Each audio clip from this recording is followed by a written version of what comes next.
You are listening to an episode of The Faithful Sinners.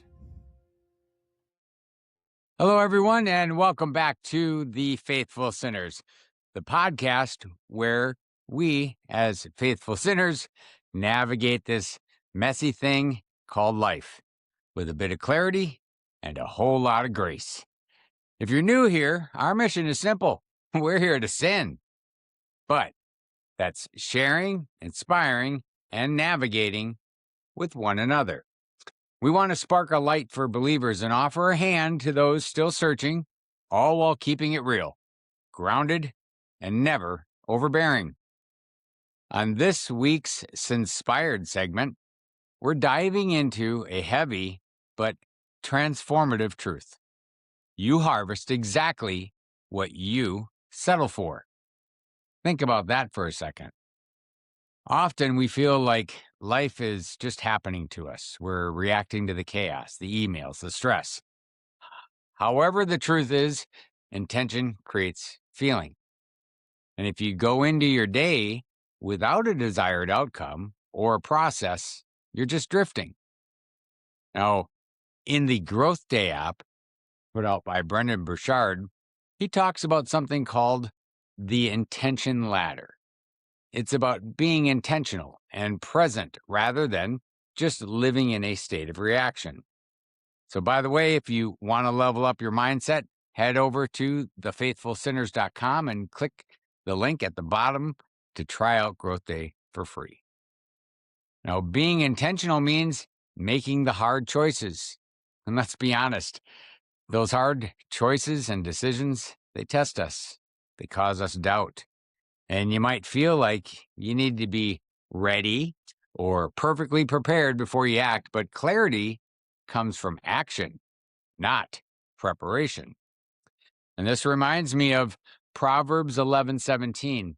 The merciful man does good for his own soul, but he who is cruel to his own flesh troubles his own flesh.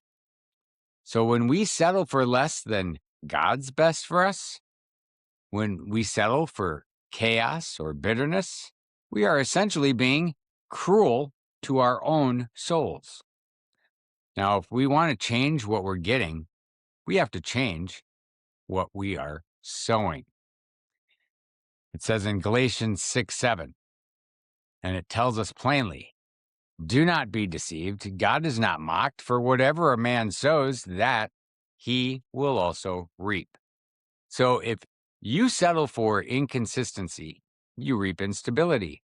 But consistency is the key to everything. It's the foundation for confidence, self-trust, and external trust. It's how we find inspiration and discipline. And we often think success is a lightning bolt, but really, it's consistency over time.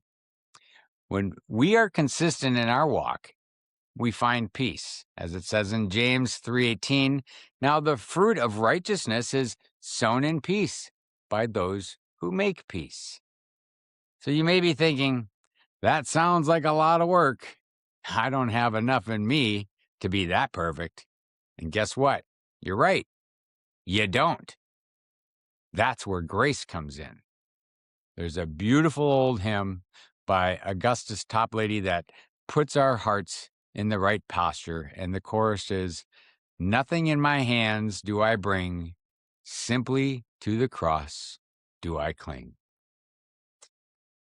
We aren't consistent because we are perfect. We are consistent because we keep clinging to the cross. We stop settling for the world's good enough because we found something better in Him. Friends, here is your call to action today. This week, I want to challenge you. Identify one area where you've been settling. Is it your prayer life? Is it your health? Is it a relationship? Well, stop preparing and start acting. Choose one intentional step to take today, not tomorrow, today. I have a couple that I will be working on over the next couple of weeks, but today, my goal and my intention is definitely set. And if you're watching this on our YouTube page at The Faithful Sinners, look below the video and cast your vote in our poll. What is the biggest obstacle keeping you from being intentional this week? Is it fear of making the wrong choice? Lack of a clear plan? Feeling overwhelmed with daily life? Difficulty staying consistent? Or do you have this covered? Friends, thank you for joining me today. And if this episode spoke to you, do me a favor, click on that follow button right now. And don't forget to share this episode with someone who needs a little encouragement today. So until next time, keep seeking, keep growing, and remember, we all sin better together. Thank you for tuning into this episode of Faithful Sinners with Timothy E. Baker. And don't forget to visit us at thefaithfulsinners.com.